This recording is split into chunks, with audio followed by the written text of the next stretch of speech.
Look at old Avocera Khan over there just getting down. Oh shit! Wait a minute, he's got his stage name on right now, so he may have to fix that. But that's okay because we love us some Mimi Horny, and apparently he is horny. Mimi too horny right now. I love it. By the way, everybody, welcome to Mommy Milkers Monday edition of Tracks of the Damn Shit. It feels like forever since we've been on a Monday.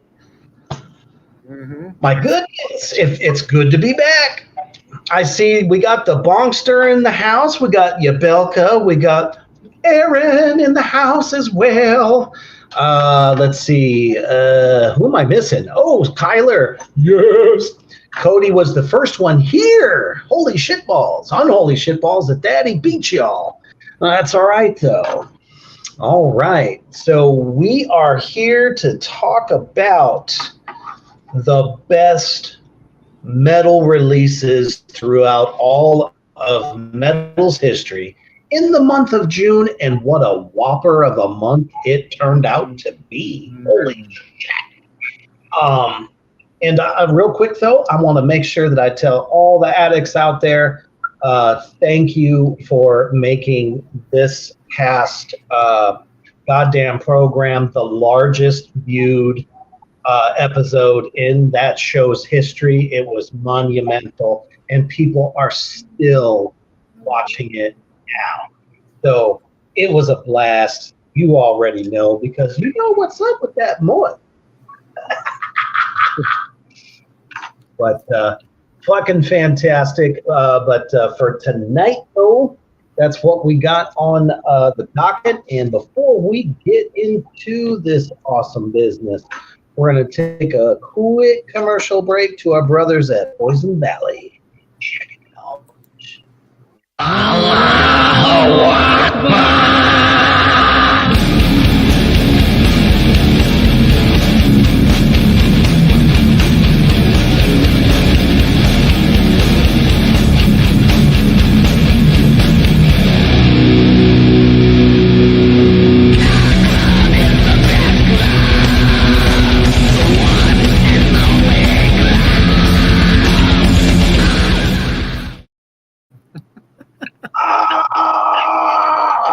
Always rocking out to brother Adversary Khan's wonderful fucking Human the Hoof Beast image. But most importantly, make sure to get over there to Poison Valley Clothing and check out what new designs he's got going on. If you want something that is custom, you just hit him up and he'll make that shit for you. $15 and fast shipping, high quality. All right. And if you've had a day like I've had on this Mommy Milkers Monday, do that a few times. Bitch, I hope the fuck you do. You'll be a dead son of a bitch, I tell you that. Exactly right. All right. How are you doing, brother? I'm doing good. I had a good day today so far. And looking forward to going home and feeding the dogs and chatting with friends tonight until I go to sleep. Hell yeah, man. just to let you all know, in about a week, the final tracks of the new Human the Hoof Beast drum tracks will be laid at the end of the weekend. So pretty soon it's about to destroy, and I can't wait until Adversaricon shows back up in Nebraska. I can't wait to. I'm all by myself here.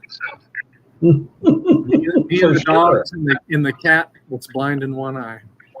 She's my little sweetheart, though. And there's nothing wrong with that. I'll tell you what, I miss the fuck out of my cats, let me tell you. And I'm pretty sure they miss us as well. So Kyler says, little news to share. I know it's a little late, but I converted one of my friends. Mousepong says to Satanism. Cody says to Swiss cheese. Apparently Kyler has brought his friend to the dark side. I don't think of it so much as a converted. I think it's more along the lines of he woke the fuck up. But fantastic, man. That is always great news. Let's get fucking down to it, everybody. June releases. I mean, how could I not kick off some of the best albums? And I mean, especially considering the front cover on this one alone is the first time that we actually get to see Glenn Danzig's nipples. They don't look so lazy here, though. But you know, this cover definitely set the world on fire and pretty much made Glenn a sex symbol at that time, back in 1990. This was the follow-up record, and I think it was June 26th that it dropped of 1990. And I mean, it was the darkest, bluesiest, even better recorded albums from the first record, because the drum has the snare drum has a nice crack to it. Cymbals are not overpowering, but they're crisp. And let's face it, Glenn's voice, so soulful on this record. Every track just brutal from the next. John Christ's guitar riffs are just fucking sick. Every time I'm in a good mood in the morning, I start off with a little bit of Long Way Back from Hell, because I mean, that song just fucking kills. Killer Wolf is like Elvis basically had turned into the devil. That's how good that is. I mean, just every song on the record is just amazing. If you haven't got down to it in a while, do it. I got that album right before I went into Ranger School, and so I got to listen to it for 2 weeks. When you're in Ranger School, you're in nature all day. You can't really talk to people much, so it is you and what's in your head for about 23 and a half hours or more each day for 3 months, because you don't talk much. You have to be quiet and stealthy. Anyways, I had this album in my head. I downloaded that fucker, and I carried that with that fucking 50-pound backpack day in and day out for 3 months. I never got bored. So when I see that album cover, I don't get excited about Glenn's snips or his chest like Kyler does. However, I have so many good memories associated with that album, and the kind of, like, it can be really peaceful to be quiet when you're out in nature for 3 fucking months. And oh yeah, absolutely. Like, I have good, although I was starving, I had good memories with that album. Fucking love that album from beginning to end. It's outstanding. Long Way Back to Hell is probably my favorite song on there, and it's It's when John Christ really digs in at the end of, and it's a long way back from hell. And then that guitar. Yeah, I love that. It's so fucking nasty. Oh, dude. Even his guitar tone on that record alone was like such a step up from that first one. We have a fuck ton of comments. I bet you knew this. Aaron says, Reaper, you and Beast are amazing, amazing artists. You guys melt the faces off the faceless. I love it. I played him a little sample of one of our songs, and he was blown the fuck away. Mousebong, for sure. Mousebong says, that literally looks like my dad's chest. And then, of course, Kyler says, I went a month without them. It's back. Cody, what song did you play, Aaron? What now? Which song did you play, Aaron? Oh, Unkind. Hell yeah. The one I can't wait for people to hear is, well, all of them, but Condemned and Consumed. It is the most funeral doom out of all of them, but it does have fucking black metal blast beats in it too. I think that's my favorite one now that I've had so many months to think about it. I love that fucking song. Absolutely. Cody says, I have a small list I was able to get together last minute, waiting to see if you guys have any of the same. Chances are, you never know. Mousebong says, I'm the most unprepared I've ever been for tracks. I'm a wing it, and that is okay. Here's my list, and I'm only picking 5 out of this list of like 25. And there's so many that I didn't put on this list because there's only so many we could do. There are amazing albums that we'll mention as honorable mentions, but they should totally be on here. We just don't have 2-3 hours to do this. Oh, dude, we could literally talk all night about it. That's the truth. Mousebong says, play that song at my funeral, and if I don't wake up and play air guitar, I'm truly gone. That's awesome. Tyler says, I can't wait to try to learn your guys' new songs. Ooh. And Aaron says, Funeral Doom, very fitting for the legend of Bloody Bones, just saying. And we were actually having a conversation with that. It should be making an appearance in that film. That would be amazing. Let's see. Beast says Cody says, Beast, that's not a list, that's a book. I have like 5. And that's okay. Let's get to Avocera Khan's first one. My first one is a band that we talked about last week when we talked about Paradise Lost. And on June 1st of 2015, The Plague Within came out. And this album, yes, there it is. Oh my gosh. At least a 4.5 out of 5 stars, maybe 5 out of 5 stars. Beautiful, clean singing. Really good death metal singing. It's doomy, it's proggy, and it's really groovy as well. This fucking album is fucking amazing. I love this album, and I will be getting it on vinyl. I don't have it on vinyl, only on DVD or CD, but it is so damn good. Actually, like, I got out, I think I mentioned it before, I got out of Paradise Lost. I didn't want to buy any more of their shit until I got this album. This album really changed things, and I'm back with them. Medusa came out 2 years later, and then Obsidian came out, I think, in 2021 or 2020. And oh my gosh, it is so fucking good. Obsidian, the last one, is 5 out of 5 stars too. Really, really good. You couldn't have said it better than I could have put it, because it's like it's the perfect marriage of both of these genres mixed into one.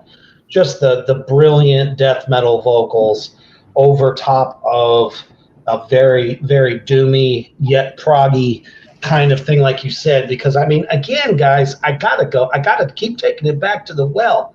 Fucking Black Sabbath did a lot of this stuff, although they were never this heavy. You know what I'm saying? And I think they really kind of incorporated that a lot. And just the bone crunching guitar, the fact that the vocalist could switch to such a beautiful, clean voice. It's a shocker to me. Apparently, this album has touched a lot of folks out here, which is awesome. Morgrot Universe, man. If this ain't in your catalog, you might want to put it in there if it's in your wheelhouse. Mousebong says, changed her life. Amazing record. And of course, absolutely, she just loves everything from them. And that's, I mean, it's kind of hard not to. I always felt that they were one of the most underrated bands of that time. Aaron says that album cover is sick. That's badass. What's sicker, my dude, is that this record is going to take you places. It's one of those records where it's like you just shut the lights off, put them earbuds in, or old school headphones if you like, and just let it take you. Let it take you across the sea. Let's see. Kyler says, did Twisted Sister album come out in June? Yes, as a matter of fact. But we won't tell you which one just yet. Okay, we'll tell later. And Isn't it's a it? really good album. It's so good. Right. Exactly right. Oh, dude, Kyler, that would be badass, and I'm sure Adversary Khan would love to tattoo that on you. Wow, that would be a lot. Because he does amazing work. Thanks. Oh, dude, you're doing my next one. Hell yeah. Oh, we'll do something fucking awesome. I've already decided. Now whatever you want, but I do have a devil head with 5 eyes, and I've been dying to do this, dude. So if anybody out there wants to come to Omaha, if Reaper doesn't claim it, that fucking devil, and it's been on a lot of the episodes. It was always like right behind me on the back wall. I never have got to tattoo that fucker, and I want to tattoo that fucker. So I will give half off. I know exactly where it would go too. It's going to go right below the order of the trapezoid. All right. Excellent choice, brother. So again, guys out there in the Morgrot universe, this was fucking difficult because there's just so many amazeball albums. But the one that I think that can follow up the one that Adversary Khan just mentioned is one that is so fucking near and dear to my black heart, as it is most of you. Not just because the backup band is 1,000,000,000% badassery. It's the fact that, in my opinion, Ronnie James Dio, most amazing vocals on a Black Sabbath record. And of course, we're talking about Dehumanizer. This was the album in '93 that brought them back from obscurity, from a string of craptastic albums. Not in the fact that Iommi's guitar playing sucked. It was the songs themselves that just didn't cut the mustard, and they decided to get back together with Vinny Appice on drums. Let me tell you, a lot of my licks that I throw into my drumming come from this record. Vinny played like a fucking champ. Dio never sounded better. Geezer, oh, unholy fucking hell. and the riffage of The Godfather of Doom was so on par on this record. It was probably one of the heaviest records up to that point that I could say just really kind of it hung in there with the everything that was coming out at the time. I mean, shit, they got back on MTV for the first fucking time. What? All I can say is I will forever spin this record. I agree. And they also made it into the Wayne's World movie, when they're in that Pacer fishbowl car and they're hauling ass somewhere. That fucking song kicks in. It's so good. But yeah, I figured you would pick this one. 100% it deserves on our very short list, where we're going to leave off 10 amazing albums tonight. Sorry, guys, but we will give you a quick rundown, but we just aren't going to be able to talk about them. June, in my opinion, is the best month. It was the easiest month to go through. Like, I was just like, shit, how do I break this down to 5? And I did. This album is really, really good. It's when, metal was competing with fucking grunge.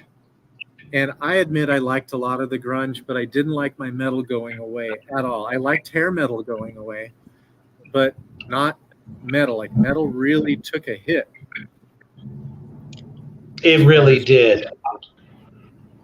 Yeah, as far as like staple bands, Yeah, poor Crystal is Crystal. You need to go get an IV. You might need to get an IV.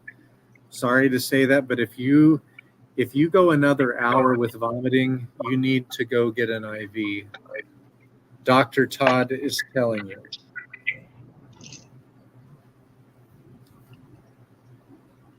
Exactly right. Yeah, I'm now seeing a whole lot of stuff here. Everyone's saying get those electrolytes, be safe. Heat stroke is no joke. Trust me. People thought I was having a heart attack one day at my second job over 20 years ago, and it was because there was literally no AC inside the building, and it was a crisp 100 degrees out that day. And I just couldn't hang with it no matter what I did. So, woo. Cody says there's a powder called Liquid IV that goes in water. It'll do wonders. Tastes like shit, though.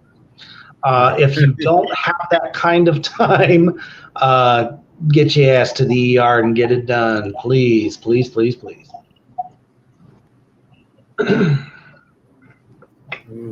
If you need a ride, I'll give you a ride. There you go. Oh shit. Malcolm says I totally got sick at that Amin Ra show.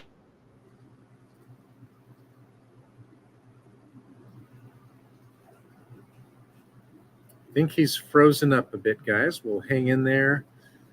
But maybe we'll go to my next one pretty soon. But yeah, that Dehumanizer album was amazing. It was so sad to see them not follow up. Ronnie James Dio was fucking livid with Tony Iommi and Geezer Butler, and I'm kind of on Ronnie James Dio's side for why they didn't continue on. Like, that was some fucking bullshit. And the album that Black Sabbath put out after Dehumanizer was 200% shit. It was awful. And that album actually came out this month. It was called Forbidden. It came out in June of like 93. Yeah. Hope you get better, Crystal. For real. Crystal, you can also take ice and put it on your wrists. That'll help you quite a bit as well. And on your neck. Wrist and neck. That'll cool you down quick. Ice bath work? A hot bath? A cold bath would for sure. Yeah, throw an ice bath. Yeah, Ice Bath. Mhm. Yeah, ice bath. Hell yeah, that'll help out big time. When I was in the Rangers, we would have guys get heat exhaustion. Right now, she has heat exhaustion. If we took her temperature, if your temperature is above 103, then you have heat stroke. So don't get up there. Like Right. 103, 107 for sure, you have heat stroke, and that's not good. You're doing damage to your hypothalamus. So, anyways, Absolutely. Okay. get well. All right. So Please. my next one, when we think of the heavy metal 2 pedal, and we think of chainsaws coming out of Sweden, we think of the beloved Left Hand Path from Entombed, and I love me some fucking Left Hand Path, as Reaper does more than me. Absolutely. I thought I had. Oh, that's the one that wouldn't load. I'm so sorry. I tried. What a fucking record, man.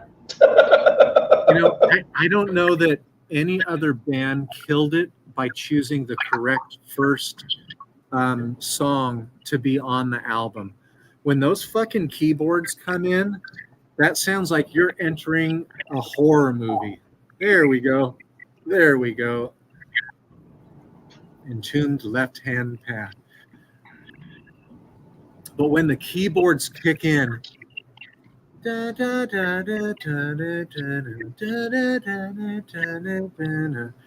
then the big O power chords come in, like one hell of an intro. Fucking love that one. That fucking album is outstanding. Clandestine is pretty good, and I like their fucking Death and Roll liked that I had, Wolverine Blues. That one I fucking liked. Man. I was kind It's of so pissed much when fun. it came out a little bit, like I was taken back, but that album grew on me, and I had the collector's edition with the yellow and blue Wolverine on the front cover as well. Pretty cool. Hell yeah, absolutely. Mousepong says, let's go. I fucking love Entombed. Cody says that was on his list. Fan fucking tastic, man. Way to go, brother. I mean, how can you not get down to this band in both forms, really? Because I kind of feel like, after doing the heavy for so long, and you're starting to see a lot of these black metal bands end up doing, the black and roll idea. But you know what, though? It's still heavy in its own way, and it's super fun at the same time. It took me a minute to get down with it as well. But I mean, that particular Left Hand Path album is fucking sick as shit. Another band that doesn't overuse the keys. It was perfect the way they did it. The fucking guitar tone alone, super fucking crunchy. It's like taking us to the Devil's Den on a unholy Sunday. The whole record to me is just from front to back. I absolutely love it. I don't skip anything on that one. Yes. Mousebomb says, I love the song Revel in Flesh. It's so beautifully, darkly tasty. But definitely Morgrat Universe, if you have not gotten down to this record in a while, or maybe this is the first time you're hearing of it, you're definitely going to want to check that shit out. Yeah, I think the vocalist, I think, what is it, LG Petrov? He passed away like 3 years ago, sadly. And I like Entombed AD. Entombed AD is pretty good. It's no early Entombed. It's not Clandestine or Left Hand Path, but it's pretty damn good. Like, it's 3.5 or 4 out of 5 stars, especially the first one that they came out with like in 2014 or 2015. Really good. Absolutely. Yeah, I was really, really sad to see him go so quickly. Shit, he was in his early 50s. Yeah, I think it was like maybe 56 at the time, something like that. That's still young to me. My Oh, opinion. it is young. Ah, my goodness. But definitely check that record out. This band definitely does not need much of an intro once you hear the name. They had taken a hiatus since 1982, and suddenly in the mid 90s got back together and started cranking out some truly awesome shit, which gave an outlet to the one and only King. Only one King, and that's King Diamond. Gave him a chance to write some different stuff that was not a concept. And I forget the year on this. That sucks. But in June 9th of this particular year, I think it was, it's in the 2000s actually. But Merciful Fate releases Dead Again. And this record is full of different tales. They had gone through so many drummers. You know, that was my one bitch. How could they not get Kim Ruz back? The original drummer for Merciful Fate. I wish they could have, but the guy didn't want to.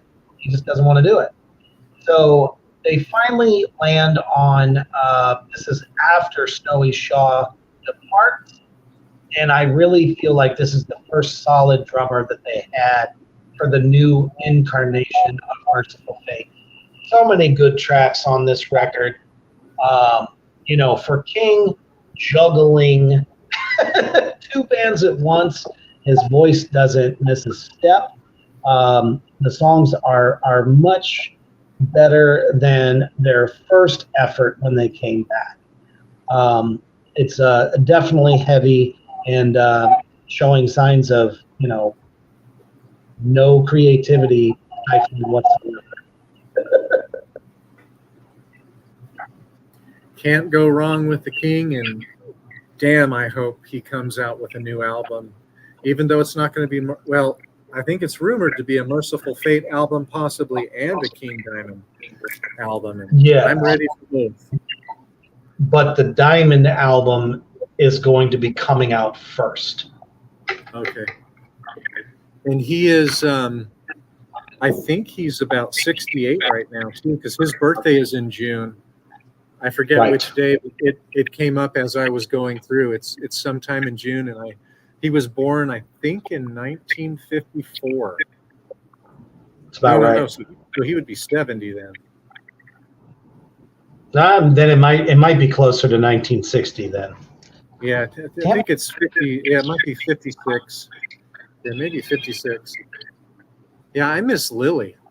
Where the hell's Lily? I want to see Lily interrupting all the time. She actually doesn't interrupt. She enhances. She's so cute.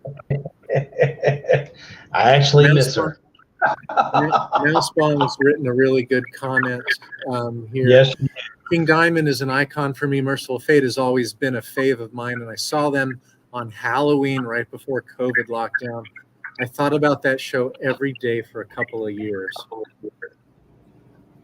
So damn. He has, I mean, ever since he had his 7 heart attacks, and I mean that, he had 7 of them. He had 6 little ones and 1 big one. He hasn't missed a step ever since he quit the smoking. Yeah, his voice has changed a little bit, but it has not. I mean, it almost seems stronger now than it ever was. He was born June 14th, 1956. 56. Yep. So right now he's 67. Or will be. Nope, he'll be 68, just like you said. That's right. But yeah, I mean, there are a lot of good tracks. I got to pull it up, though. I wanted to highlight a couple of them.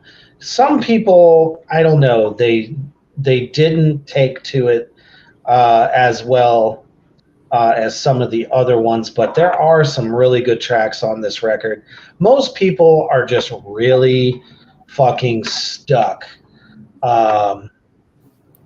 Okay. This one came out in June of 1988. Torture for me was an excellent intro. It's typical heavy fashion, fast 2 and 4. I mean, very signature for Merciful Fate. And, the triplet feel, all that stuff. Banshee is really good. Sucking Your Blood is a fun one as well. The Night, Fear. This was actually one record I felt like they had too many songs. That's something that they were just kind of doing left and right. Mandrake is also a really good track as well. Very great showing of the King's awesome falsetto voice. Crossroads, they've been always ending on a lighter note, and I wish they wouldn't do that. I would rather see them go back to those original roots and end on a strong note, like "Come to the Sabbath." Well, Reaper, I think you need to get his ass on the show, and you can ask him about this shit. I get to ask him in 2 weeks. Oh my gosh! I have been given his direct contact, and I will be finally getting the answer of will it or will it not. Unfortunately, just to let you all know, I am a little bit far off from Danny Filth just yet. We are going to be able to sit down with Danny, but the album is in the mixing phase, and he is currently helping the producer with the mixing of the new album. But once it starts to show that it's going to be released, we will be getting him for that shit. Yes, sir. But Mr. Diamond and I will have a conversation, and we're going to manifest that shit just like Mouse Bong said, and we're going to make it happen. Mouse Bong, before you manifest all that positive energy and shit, I think you need to take another shot of Jaeger. Here's to you, Mouse Bong. Oh yeah, Canadian's finest. And thank you, Cody, for correcting your comment. You are very correct. Unholy shit is it. Thank you so much. I love it. You are a gentleman and a scholar, sir. Mouse Bong says, "Oh shit! Cheers."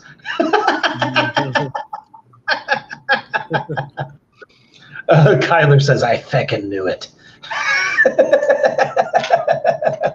I cannot wait to see what Adversaricon's next one is going to be. Oh, the next one is coming to us from Germany. To me, it's their second best album, and this fucking album is really, really fucking good. It came out on June 19th of 1989. Miles is the name of the vocalist. He's still with the band. He's always held everything together. He's still making fucking amazing records. And I'm talking about Creator's Extreme Aggression. And this fucking album is you gotta have it in your collection. It's thrash that is way more aggressive, in my opinion, than American thrash. It's a little bit darker. His vocals are way more harsh than anybody was doing at that time. It's a bit faster too. It too is like a buzzsaw or a chainsaw. Like the riffs, especially on the title track, Extreme Aggression, it's so good. The chorus is so catchy for that. Just throughout. And I saw them as they were touring the next album, but they played like 4 songs off of Extreme Aggression in 91. I think it was May of 91 when I saw them. Fucking great band. If you ever can see Creator, so damn good. I was so jealous of his Jackson Flying V that he played because I wanted one of those so bad. Partially because that's what Dave Mustaine was playing, and I was so drunk off of Rust in Peace, and that fucking album's so damn good. I definitely agree both with Cody and Mouseball. It says fucking love Creator. So underrated. Yes. One of the things that I've really come to know over the last 20 years is that every time, American bands, and nothing against American bands, because I mean, I have my favorite. We all do. But Europe has always offered a darker, heavier version of a lot of these genres, especially thrash. How can you not get down with Creator? The fact of just that album cover alone, these guys literally look like they're about to kick your fucking teeth in. And that's what I love about that. And Avicii is completely correct here. The fact of the matter is, this album is aggression beyond what most thrash bands would do. How Creator could not be put into a Big Four situation is beyond me. Just because they weren't as commercial, I actually think makes it better. There's no Diet Cola of thrash with these guys. They almost kind of border, I would say, a bit heavier than fucking Slayer. And everyone always... Yeah, absolutely. I mean, nothing against Dave Lombardo or Jeff Hanneman, but I just feel like it's a stronger version of thrash, and almost in a lot of ways better. Yeah, fucking awesome album. If you don't have it in your collection, you're not going wrong by getting it. Go check out some of these things tonight as you put yourself to sleep. Yeah, that's one of the things that I could never fathom. Could I play what I play and sing at the same time? I couldn't do it. I really don't think I could. And for the bands that do, that's just fucking incredible to me. To have that ability as you're sucking wind and the heat of the lights down upon you. I think that's totally just amazing. Let's see, on the heavy tip, let's stay there.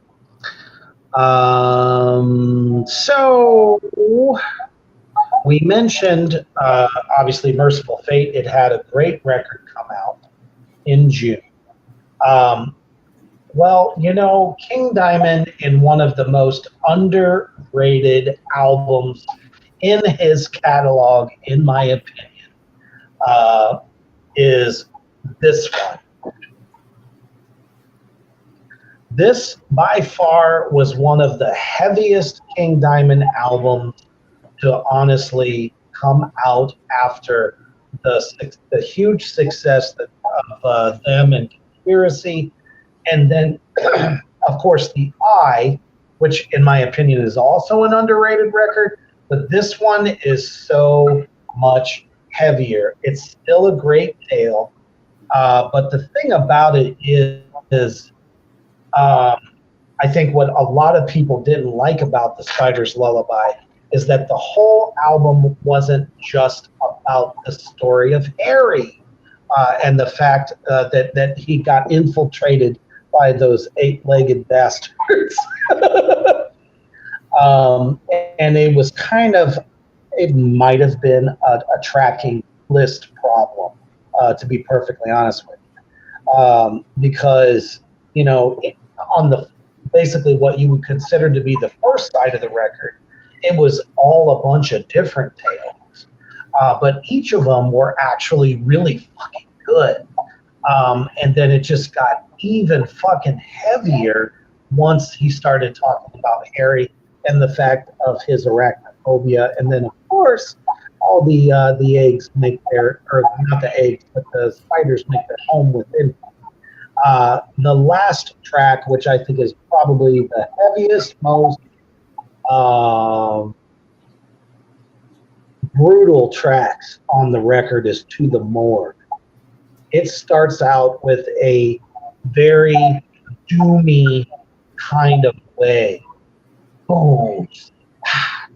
Boom. Ba-da-da-da-da-da, ba-da-dum. Wow. I mean, it just, and he's just in his little baritone voice.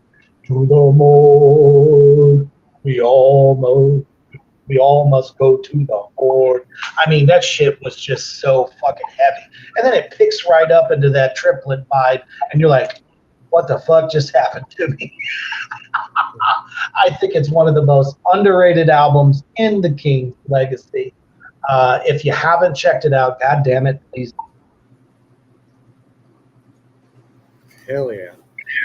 And like that, this is something that a lot of people aren't privileged to hear.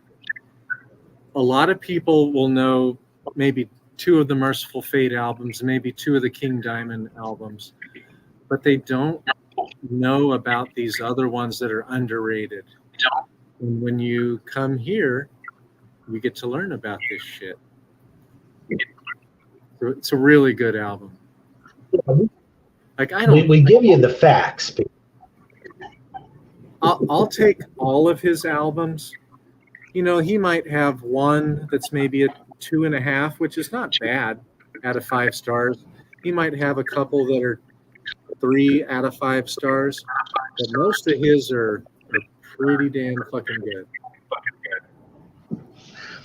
You know, and I think that that is why this record is so much darker, because people are inherently afraid of spiders.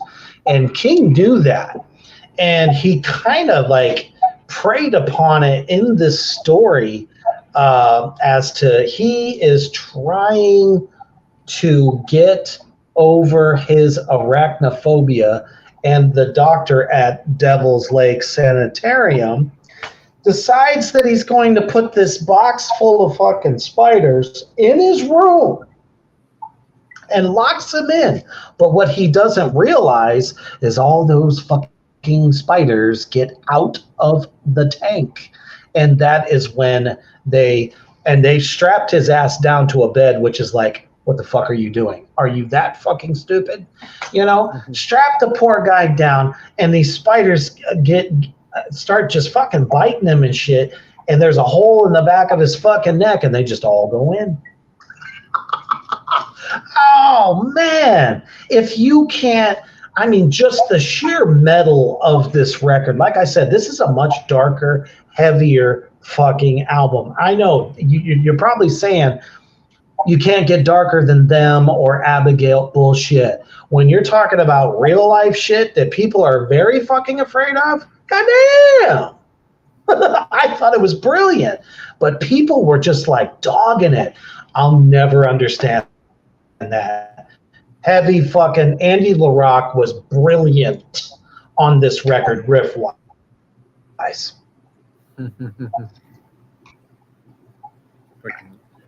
Good choice. Fun album. I think that's why. Cody says, am I the... Yeah, I'm not really afraid of spiders myself. Like I like spiders. I like snakes. I've got about 8 snakes right back there. I could go grab one if you want. I could do a show and tell. Introduce you to a desert python. Oh yeah, Mouse Bong.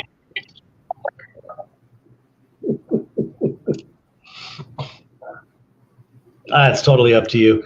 There we go. I'm like trying to get all the comments to go, and they're like stuck. Aaron says, "Don't play a game called Grounded." Oh, Cody. Oh my goodness. He says he used to have an Asian black scorpion. Hell no.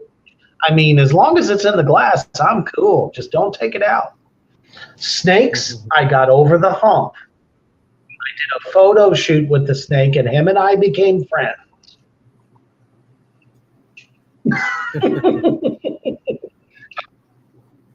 Oh, Rebecca. She doesn't like either one.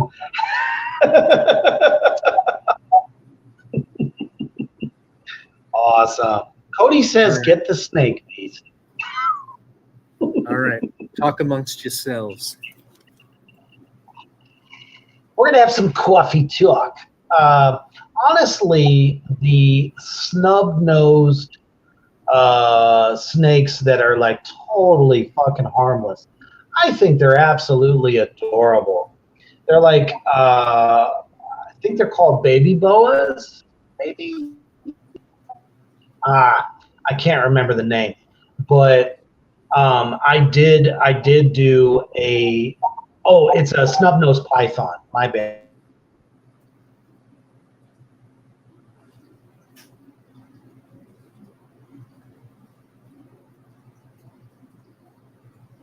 A python that was actually just super cool.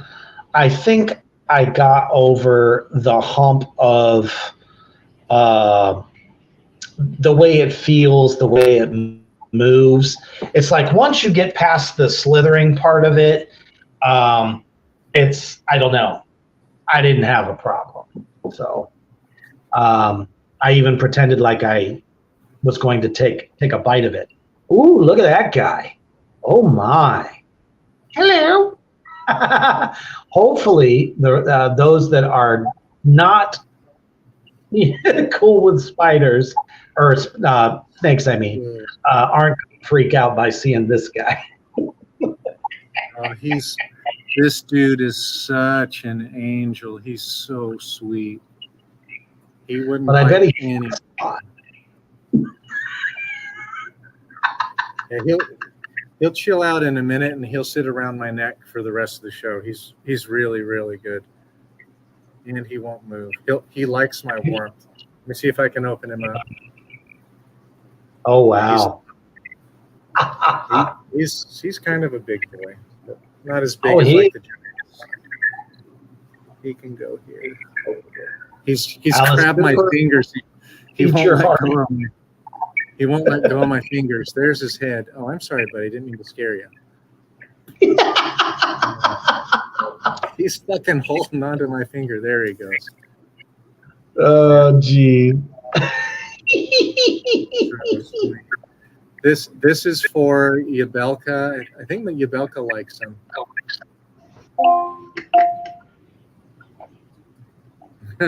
Oh, Yabelka doesn't like him. He's part of my hair now. He's so sweet. Well, let's stay that way. Yeah. Well, this one is for Rebecca. Hopefully Rebecca enjoys this sweetheart. He's so sweet. He's giving me kisses. Climbing up my head. Okay. So I think I'm up next. And my next one is a fucking favorite. 5 out of 5 fucking stars.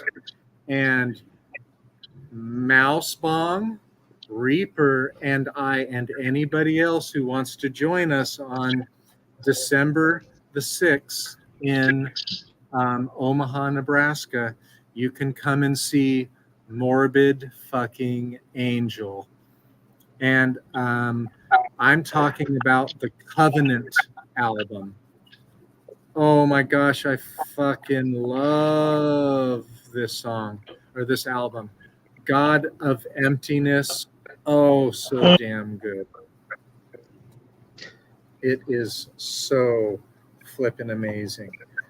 This album is, there's a level of maturity to it that I don't know if they ever quite hit it again. I mean, I like all of their albums minus about half of one. And that one came out in this month as well, but we're not going to talk about that one. But this album came out on June 22nd of 1993. They had just gotten signed to Sony Records. Well, he's like a microphone now. He's so sweet. Oh, there we go. And I think we're back. Sweet. Awesome. I was sitting there. You Belka, you poor thing. Oh, my goodness. Aaron says, living in the center of Texas, I miss so much cool shit. Rebecca says, I'd rather be next to a shark than a snake. Are you kidding me? Oh. Oh, no, you don't. Oh. Tyler says, one place I will never do is the ocean. Now, one thing that Sarah Khan will get to know, but we have the greatest, largest zoo in Omaha. And literally my dream came true because I got to be as close as possible with sharks. I absolutely love them. I would never swim with one just because I've known too many people that have gotten bit and whatnot. But there is the aquarium where it's just a long hallway of nothing but glass and you are in the center of it. And they can swim over top of you, around you, but obviously they don't touch you. And it's just one of the, I don't know. I absolutely love them to death. Yabelka says sharks, gator, killer whale. Mousebong says I'm scared to death of sharks drowning, but I'm obsessed with all other sea life. Aaron says I can walk the bottom of the lake in Jason costume because I've done it, but your suit will suck up so much water. I bet it would. But getting back to Morbid fucking Angel, I can remember seeing that album cover and going, motherfucker, I need to hear you. Just the cover sucked me in, and I was like, I have absolutely got to check it out. David sounds fucking amazing. His aggressive, fantastic. The whole band, Chuggalicious as fuck. And if I'm correct in saying so, that was when they had the drummer. He ended up quitting the band because he was a Christian. Pete Sandoval. There we go. Yep. I got it.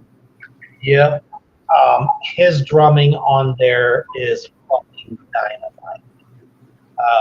So if you haven't gotten down to this record in a while, or you haven't checked it out, it is essential Morbid Angel catalog. Totally. Probably my favorite Morbid Angel album out of all of them. And if you go back to our archive, you can see that we actually took on Morbid Angel and we went through their albums and we chose our top 5, which was super tough to do. But this came out, I think, as my number 1. I think Blessed Are the Sick was my number 2, maybe, but I don't know. I love Heretic a lot. I have that one on vinyl. I'm not the huge,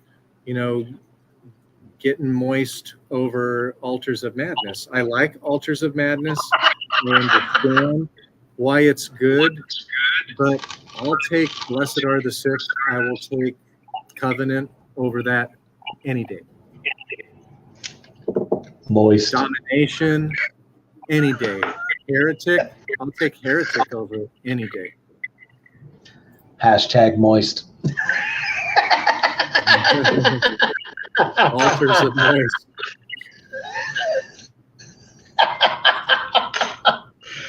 Guys, that was probably the most epic game we have ever played on the goddamn program. You guys were by far just amazing with that shit. It was like 25 minutes of me busting my gut. I fucking loved it. Aaron says, "Beast, fuck yes," and what a moist call.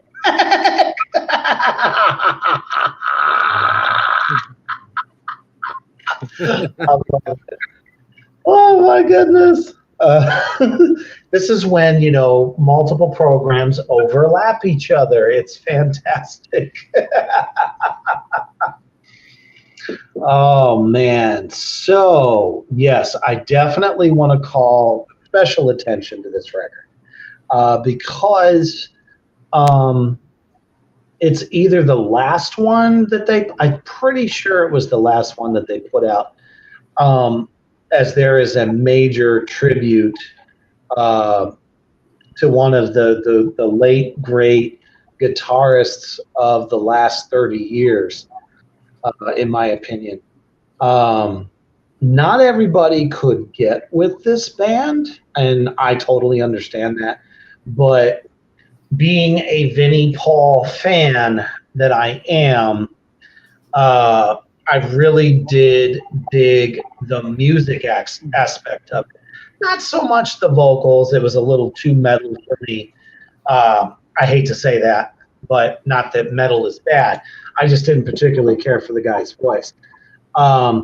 There was an album that dropped in June back in 2016 by the band Hell Yeah called Undeniable. Now, again, this was not a band for everybody. But if you were a Vinnie Paul fan, a drummer fan, you could get down with it. It was definitely weird to hear him playing without Dime, but there is a previously unreleased track that Vinnie and Dime had recorded but never released it. I think it was originally for a Damage Plan album. Unfortunately, as you know, that's when Dimebag left us. But that song on there, on that particular record, was enough for me to fucking buy it. So if you were a fan of the two of them together, yes. Mousebong says, I never heard this. You might want to check it out because it's a Vinnie Dime Especial Modelo fucking song. I don't know how else to call it. It's really good, and it's on that record. So if you are a fan of either one of them, give this record a listen. There's some really good songs on there. It just really depends on, if you like a little bit more straightforward metal. It's not extreme. It's not nearly as heavy as Pantera was. Or if you were a Damage Plan fan. But it's definitely just good fucking ass kickery in its own right. Just a little bit of a diet version. Oh, okay. Awesome. Oh, hey, what's up, Cobra? All the way from Canada. Yeah. What's going on, man? Holy shit. Unholy shit at that. And we got Johnny. Johnny just made it too. What's up, Johnny? Oh, my goodness. Johnny, what's going on, yous? Glad to have you on the show. But yeah, we were just talking about Hell Yeah's Undeniable. Definitely give it a listen because, like I said, there is a track on there that was recorded by the late, great Vinnie and Dime, and a great straight-ahead fucking metal album. That's one I have to revisit. You go check that out again. Definitely not bad.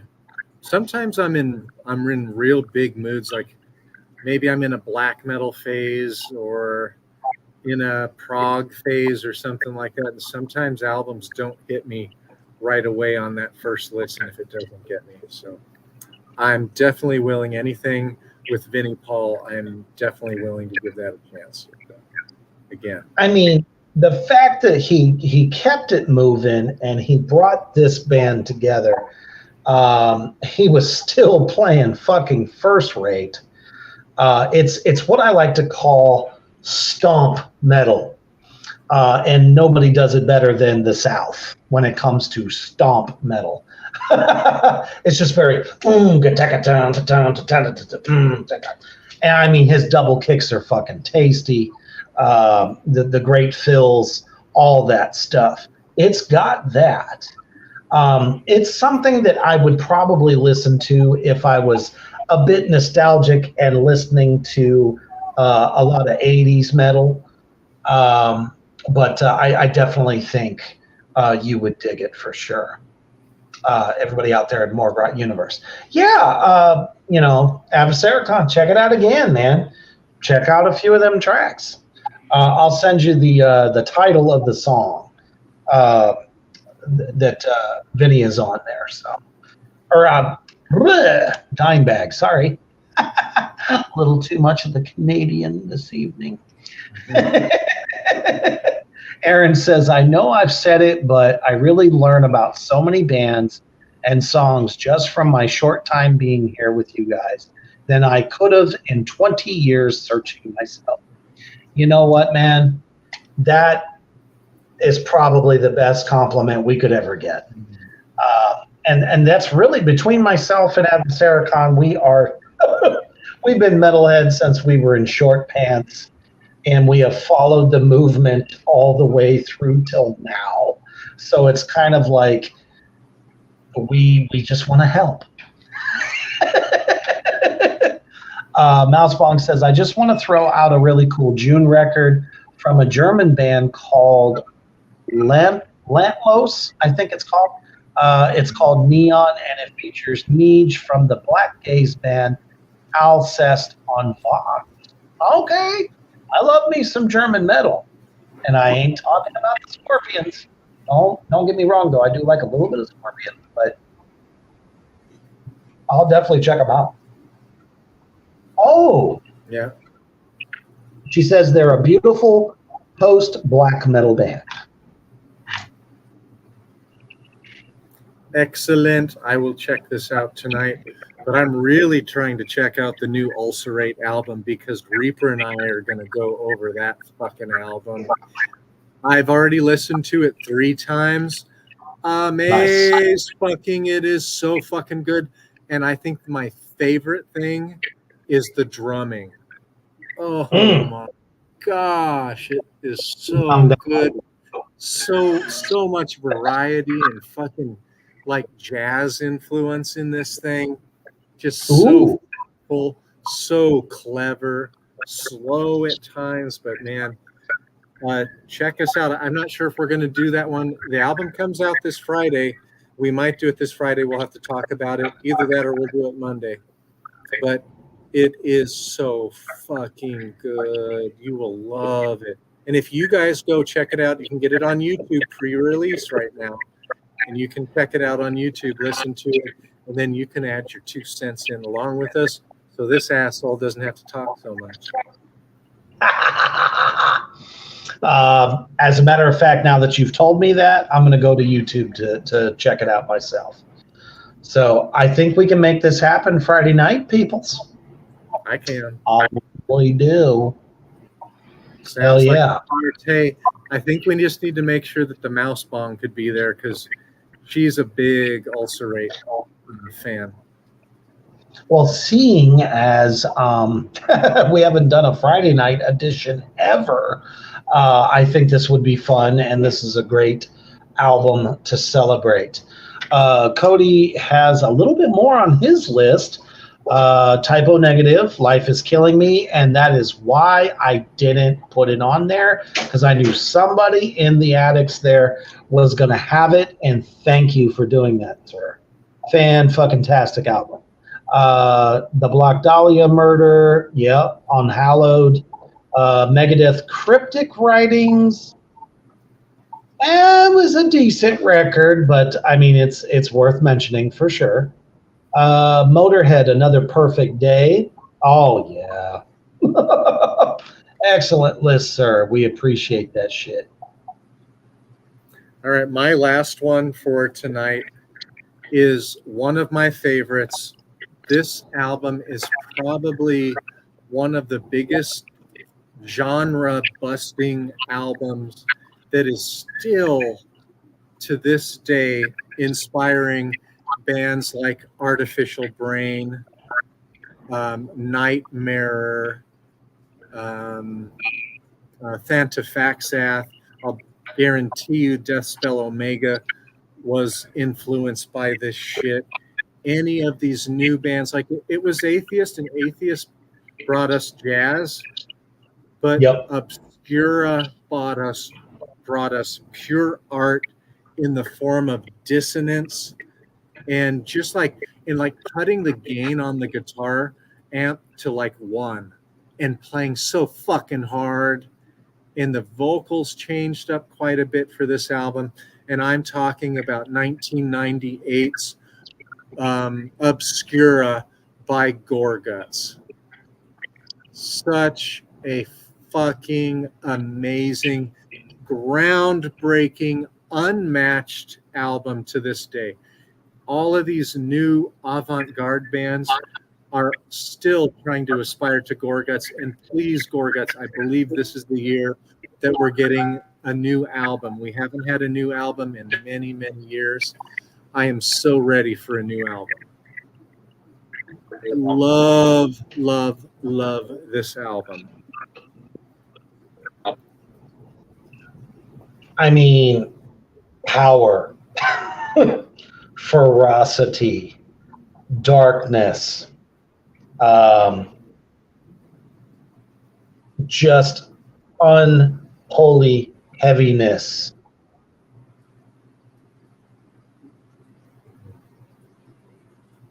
Such a damn good The album, Wi-Fi guys. Absolutely, man. Hopefully y'all can still go ahead. So are we ready for this? You're not going to believe some of the bands we left off. Oh my gosh. Are we ready for this, or you say something else first? Oh, I was just going to go with my last one, or did I already do it? I think you started, so that was 5 for me. Okay, yeah, go ahead and do your honorable mention. Oh my gosh, there are so many. Celtic Frost Into the Pandemonium came out on June 1st, 1987. Outstanding album, really dark, and this is dark after they shat the bed with Cold Lake. I think this was the album that came out after Cold Lake, and they were returning to darkness. Sodom, Agent Orange, another really good German thrash band, heavier than their American counterparts, in my opinion. That came out on June 1st, 1989. That's one of their classic albums. Grave came out with Soulless on June 1st of 1994. Oh, we lost Reaper. He's had amazing Wi-Fi tonight, so he'll be back soon. And oh my gosh, I have so many more. Napalm Death, Inside the Torn Apart came out June 3rd, 1997. That's a really good album. It's an album that doesn't get spoken about so much, but it's really good. It's got good groove. It's memorable. Reaper's favorite, you guys might want to put a comment in the section before Reaper comes back about how, and this is a joke, Reaper hates Metallica to him, but Load came out, and I don't like this album either, June 4th, 1996. But if you can all write some comments in there about Reaper loving Metallica's Load, that would be really hilarious for him to come back to that. Dream Theater came out with Octavarium. I love Dream Theater. I don't care what anybody fucking says. They're fucking awesome. I'm excited for Mike Portnoy to join the band. However, I really loved their last 5 albums without Mike Portnoy as well. Anyways, that Octavarium came out June 7th, 2005. Candlemass Psalm of the Dead, June 8th, 2012. Deicide's Legion album. So fucking good, so creepy, with the lambs crying in the beginning of the album. That came out on June 9th of 1992. I think that's very good, Aaron. I totally agree that Lars is his spirit animal. 100%. That is Reaper's spirit animal. 100%. Reaper, you've got some... What was it? You've got some comments waiting for you, especially about Lars being your spirit animal. Thank you, Aaron. That was diamonds. Black Sabbath came out with 13 on June 10th, 2013. That's a really good album too. I played it quite a bit. It's like a 3.5 out of 5 stars album. It's good. Typo Negative, slow, deep, and hard. Just how Reaper doesn't like it.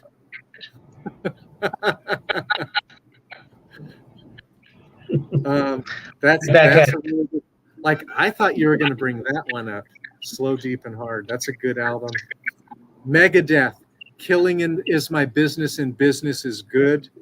That's a fantastic record. Yeah.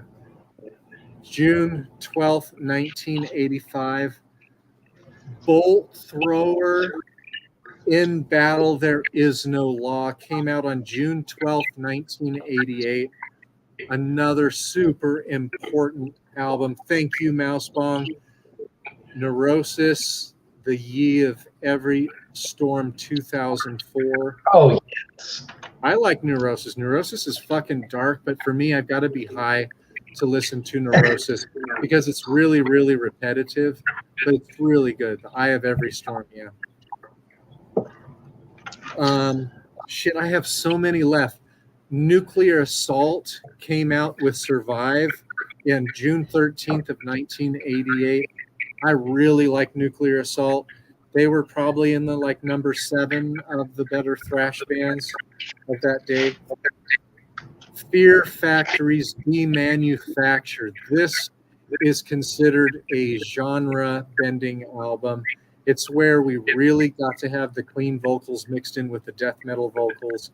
A lot of kind of the industrial aspect to this album. It's really, really good. June 13th of, I think this was I wrote it down wrong because I think it was 94 is when that came out.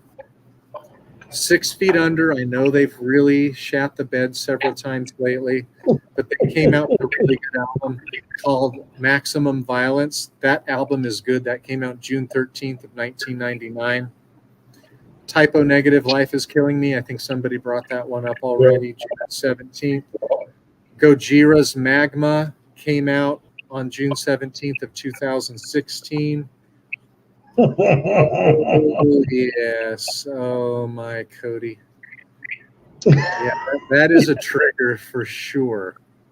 But maybe not as much of a trigger as Metallica's Load album is for Reaper. He fucking loves that album. Don't let him lie to you. Dying Fetus came out with Reign Supreme on June 19th, 2012. That album is fucking diamonds. It's so good. They also had in this month Wrong One to Fuck With. I think it came out on the 26th of 2015, something like that. I didn't write it down because I was in such a hurry. Death, Individual Thought Patterns. Oh my God, how did we leave that one off? June 22nd, 1993, the first album to feature Gene Hoglan on the album. And if you guys want to see the Gene Hoglan interview with Reaper, you can go back into the archives of Reaper's Underground. It's really, really good. Napalm Death's first album without Mick Harris came out on June 23rd of 1992. This is Utopia Banished. It's a pretty damn good album too.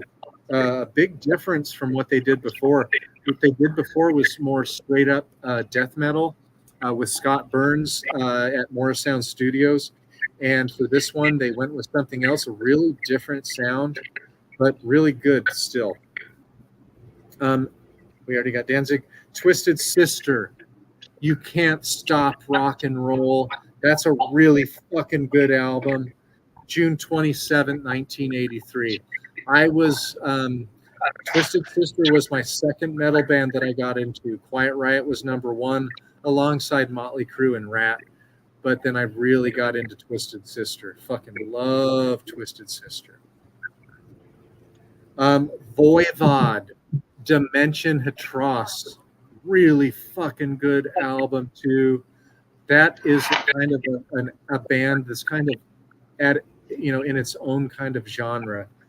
Voivod, Dimension Hatros, June 29th, 1988. And then my last one is Nile, At the Gate of Sifu. Oh, yeah. That came out June 29th of 2012.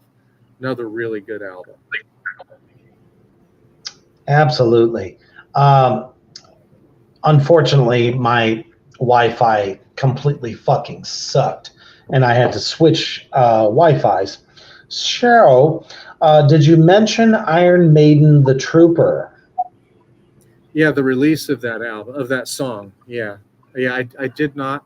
I didn't. I just didn't have enough time to write down cool shit like that. Oh, no worries, man. Because I had a few more, some honorable mentions as well.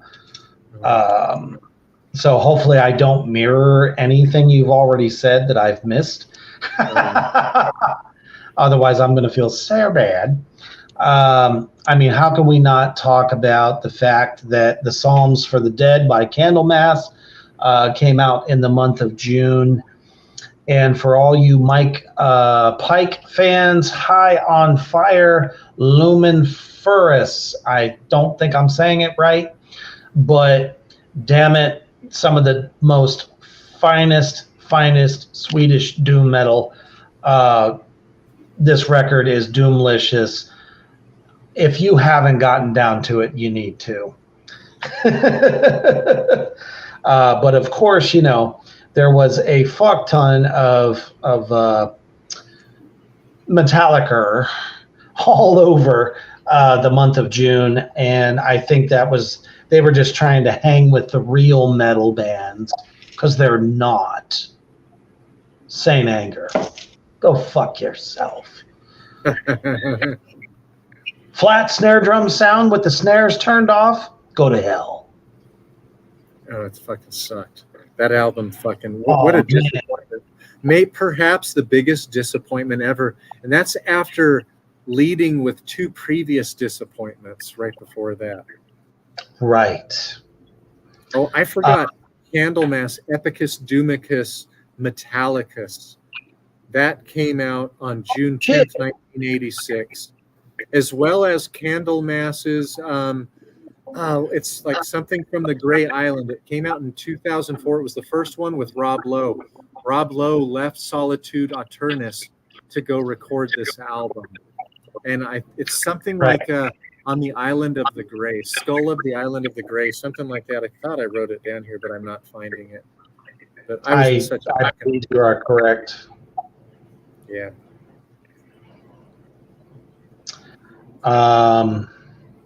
Trying to think if there's anybody we're leaving off.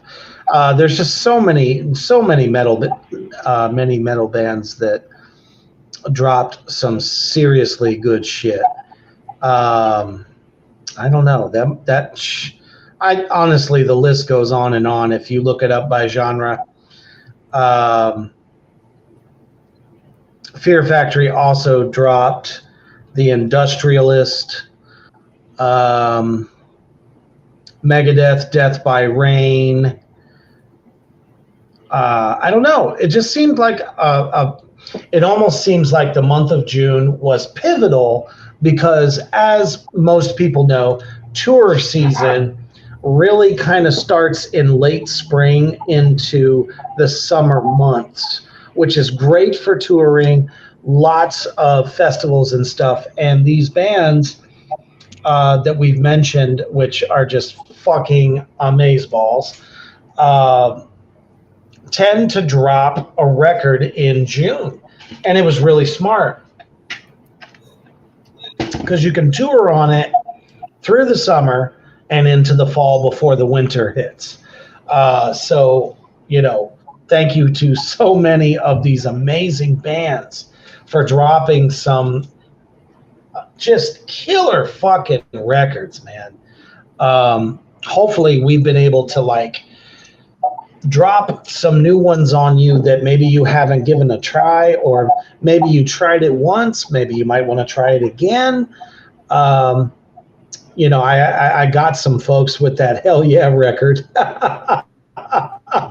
So, some of you might want to check it out, especially since you heard Dime was kind of a part of it.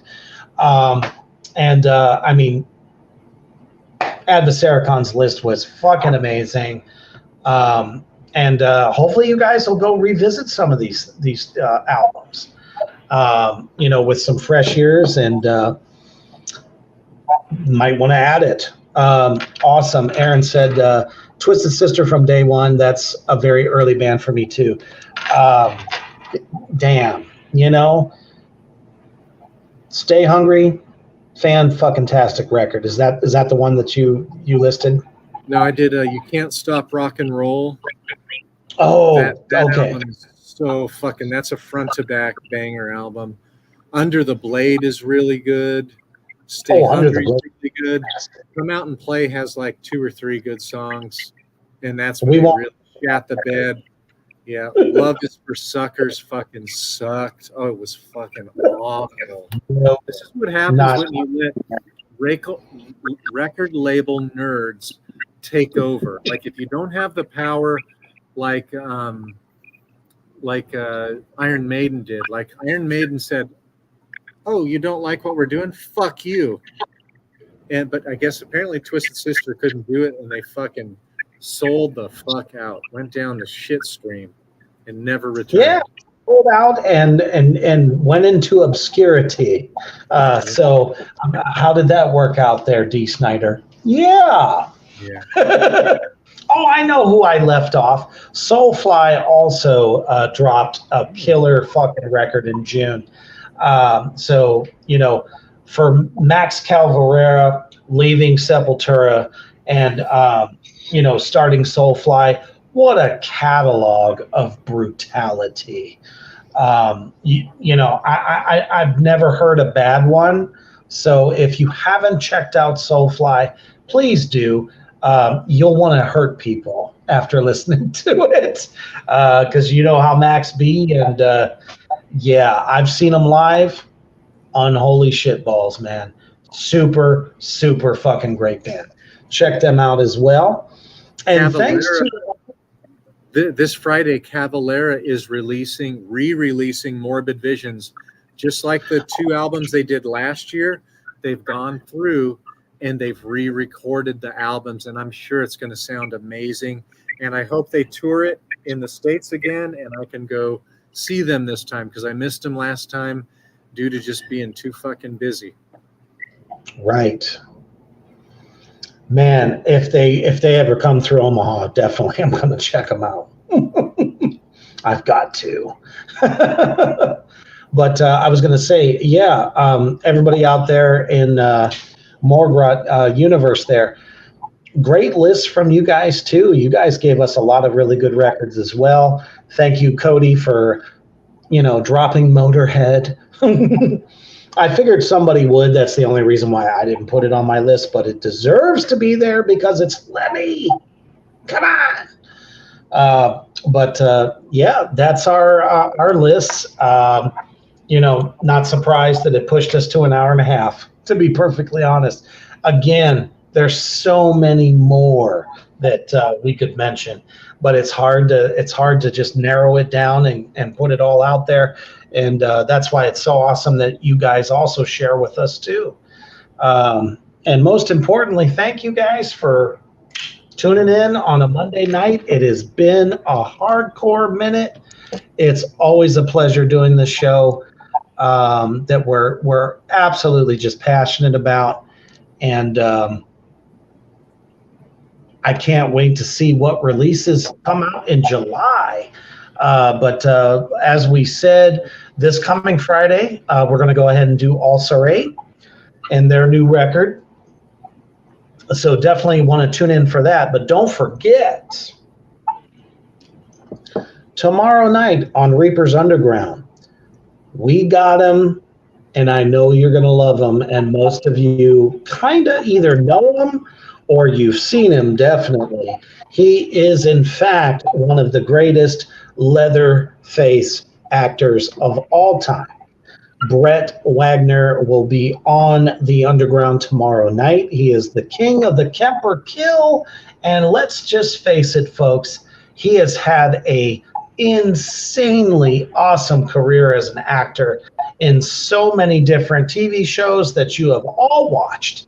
But when he delivers the sledgehammer, that was the sledgehammer that was heard around the world from the Texas Chainsaw Massacre in 2003. So get ready because he's going to be here. It's going to be a blast. So tune in tomorrow night as well. And I believe this Wednesday we're going to be doing the Carnage and Reapers Backyard Horror Barbecue show. And we're going to be looking at a couple of films that are just, wow, fucking insane. And it's going to be a brutal show. That's all I can tell you for now. But we appreciate you tuning in as always. And, you know, as you're getting ready to probably go to work tomorrow, first of all, sorry. I feel bad about that. But of course, we'll be going to work too. But if the boss is just giving it to you,